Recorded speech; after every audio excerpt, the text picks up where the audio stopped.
There's one more important application of the booleans that we need to look at, and it's the first time we've seen a piece of OCaml or a piece of program that doesn't look like a mathematical expression. There's a construct in OCaml and lots of other languages for choosing between alternatives, and it's called the if then else construct. And best if we just start with an example. Let's write if 100 is more than 99, which we hope it is, then 4 else 5.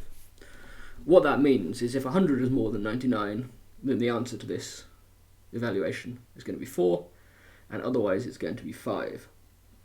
So how does this reduce? Well, the first thing we have to do is evaluate this little expression here.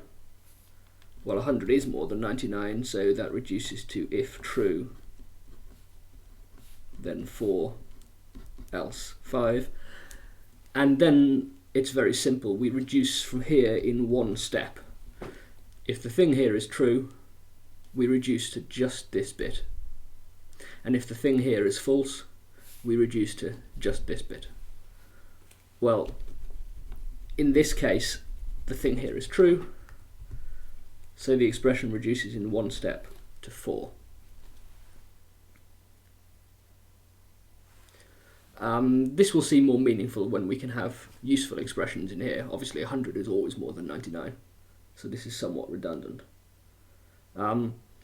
Okay, well, how do the types work? Well, 4 is clearly an integer, so by our rule that an expression must have the same type as the value it evaluates to, well, that whole thing must have type integer too, and so must this whole thing. Well, how does it get type integer? Well, the piece here must evaluate to either true or false, so it must have type bool. In this case we use a comparison operator and 2 integers. The result of comparing 199 is a boolean. What about the types of these things? Well, it's trivial to see that these things have type int. Clearly they have to have the same type as each other. The type of these can be anything. It could be another boolean or another type we haven't discussed yet. But they must be the same as each other, because depending on the result of the boolean here, either this will be returned or this will be returned. And since every expression can only have one type, these two types must be the same, and OCaml will complain if they're not. So in which case we can say, well, what's the type of the whole of this expression?